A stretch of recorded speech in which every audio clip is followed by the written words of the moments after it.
My previous videos introduced the binomial option pricing model using two-step binomial, very simple model, and we generally assumed that the asset, the underlying asset upon which the option would be exercised, was a stock. Now we look at the three use cases where the options are on other assets, in particular a stock index, a currency, or a futures contract. And I'll just show you that we make really just one modification to this binomial option pricing model, and then we can price these other assets. And I also go from a two-step, and I'm going to show you now a three-step binomial option pricing model.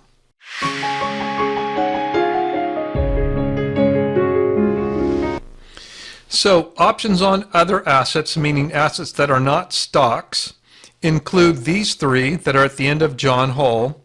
That is to say, an option on a stock index with a dividend yield, an option on a currency, or an option on a futures contract. That's also called a futures option.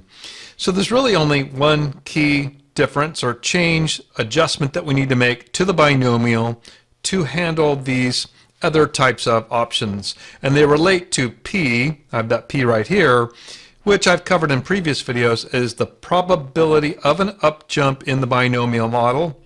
And we represent that as a fraction with A minus D, the magnitude of a down jump, divided by U minus D, the difference between the magnitude of an up jump and the magnitude of a down jump. And we can think of A as the expected growth rate in continuously compounded terms, or continuous compound frequency. We can think of A as the growth rate on the underlying asset. So when there is no dividend, we represent that as E raised to, and into the exponent we put the risk-free rate. After all, we're in the risk-neutral valuation framework.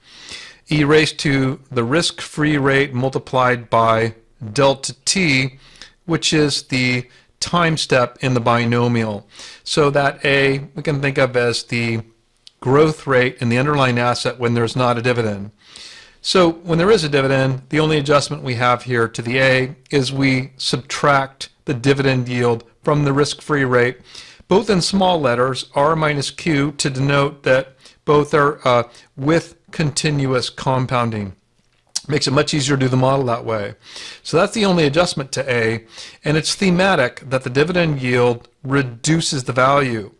It's thematic in option pricing anyway, and the way that I like to think about that, as I've said before, is if we take total shareholder return, we think of total shareholder return as the capital appreciation, or I'll denote that as G, the growth rate on the underlying stock, plus the dividend yield, which I'll denote with a Q. Right, our total shareholder return is price appreciation plus dividend. So for a given total shareholder return, any increase in the dividend ought to decrease our expectation on the growth of the share price. Option holders, importantly, forego, that is to say, they do not participate in dividends. So the dividend is generally a subtraction, a deduction on the stock price or the value in the option pricing models. So that's sort of a guideline that is consistent here with subtracting the dividend yield in our A value, which represents a growth. So then for the option on the currency, it's similar in the sense that we're going to treat the foreign risk-free rate as the dividend on the underlying asset. That's, after all, what it is. And finally, options on the futures contract, the only change we make here is that for reasons I won't detail here, but that are explained in John Hall, the growth rate, expected growth rate on a futures contract is actually no growth. The price of the futures contract is expected to stay constant in the risk-neutral world. So A as no growth is represented by a 1. So you see here, options on a futures contract, that's the one key adjustment we make. A probability of an up jump becomes 1 minus D instead of A minus D divided by U minus D. And again, that's owing to the unique property of the futures contract in contrast to the stock as an underlying asset in our usual option. In the usual option, that we do expect that stock price to grow. Futures contract, we actually don't. So that A is replaced by just a 1, slightly changing the probability of an up jump in this third use case. So what I have then for each one of each of 3 sheets in this workbook, first I have the example of an option on a stock index. And I won't go through all the detail as I've done in previous videos because, as I've mentioned, this is the same binomial just with a 1 adjustment. I've recreated here the question setup, and this is John Hull's end of chapter question 13.28. Maybe hard to see that, but that's end of chapter question. So the solution's not in the book, but here's the solution right here.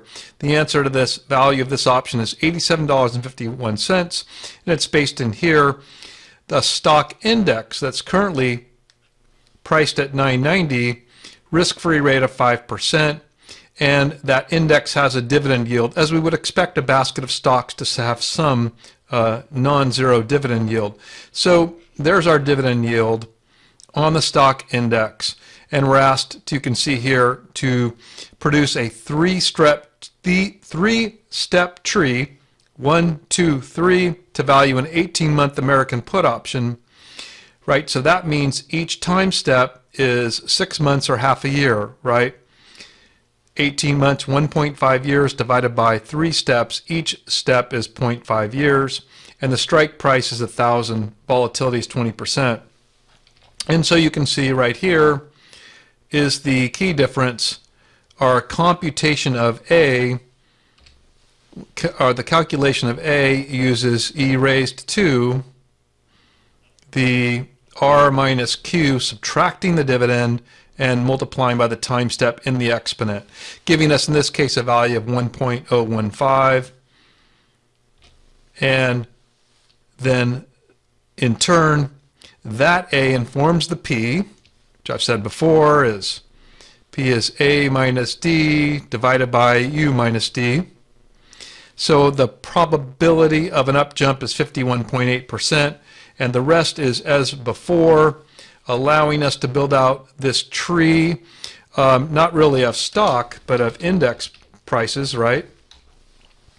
Going out 3 steps to terminal nodes here, and then intrinsic values here, and backward induction per the expected discounted value at each of these interim nodes, which I've covered in a previous video. Only difference here being this is an American style put, so we do take a max function, covered that in a previous video. At each node we evaluate. It's the greater of the expected discounted value and the intrinsic value at each node, and that gets us back to the price of $87.51. So this combines several of the elements in the previous 3 videos on binomial and the dividend yield, and you can pull this sheet down from the workbook if you want to take a closer look. Second, then, I have the option on a currency, and you can see this is Hull's example 13.2, which is also represented in figure 13.12. And now we have an option on a currency, and you can see I put the problem statement right down here. A foreign currency is currently worth 0.61 US dollars, right? So that's the asset price setup assumption. I'll take that out 1 more decimal point, right? And you can see it's quoted in US dollars. So the foreign currency is the base currency there. And then this option has a strike price. This currency option has a strike price of 0.60. So you can also see it's an American style call, large upper capital C. So as a call, that means it's already granted or purchased in the money. The asset price is above the strike price. And then we're valuing a 3-month American call option using a 3-step tree. So each step here must be 1 month or 1/12 a year. And I like to put it in the cells this way just to make sure I get it straight. See, when the problem setup is 3 months, that's the maturity option, 3 months out of 12 months. but I'm dividing by 3 steps, so it gives me a time step. So I go to a little extra trouble there just to explicate the time step, but I like to do that just to make sure I get it right. And then again, this is really the same binomial, and what's the only difference here you can see is that, well, there's really no difference, right? This A is still using e raised to the r minus, and I'm just going to skip the q for a second and put the delta t for the time step, right? We now know that we want to put the dividend, we want to subtract the dividend yield and the exponent here, but we have a currency option, and so the key insight here, consistent actually with previous sections of Hull and somewhat thematic, the key idea here is that foreign currency pays a risk-free rate. That's to say, if you deposited money in a bank in that foreign currency, you would earn the risk-free rate. So effectively, the risk-free rate on the foreign currency is a dividend. So that's what gets subtracted here. So I could say Q here, or I could just say R sub F for foreign currency rate. And you can see I'm using the dividend yield field. So really no difference, just understanding that the risk-free rate on the foreign currency is effectively the dividend yield, and you can see it's directly offsetting the risk-free rate of our US currency here, which is the quote currency. So that's the big difference there. And then finally, I have the futures option, or option on a futures contract. And in this case, it's a put. And here you can see the problem setup. This is Hull's example 13.3, so it goes right to the next example. And the futures price is currently $31, has a volatility of 30%, risk-free rate is 5%. We are valuing a 9-month American put option on a futures contract with a strike price of 30 using a 3-step tree. So 9 months divided by 3 steps means 3 months per step. 0.25 years, that's correct. And what's the only difference here? Nothing changes in this approach to the binomial except for A.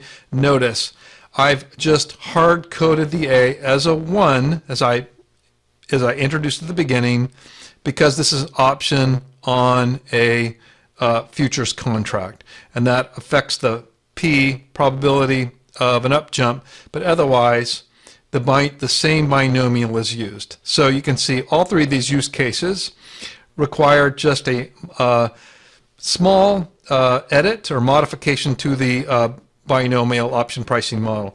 But I also in this video showed you a 3-step model, which I haven't done before. The other models have been 2-step models. So all 3 of my examples deliberately are 3-step examples. So I hope that's helpful review of the binomial applied to options on other assets meaning either a stock index, a currency, or a futures contract. If you like the video, please subscribe to the channel, and we'll see you in the next one.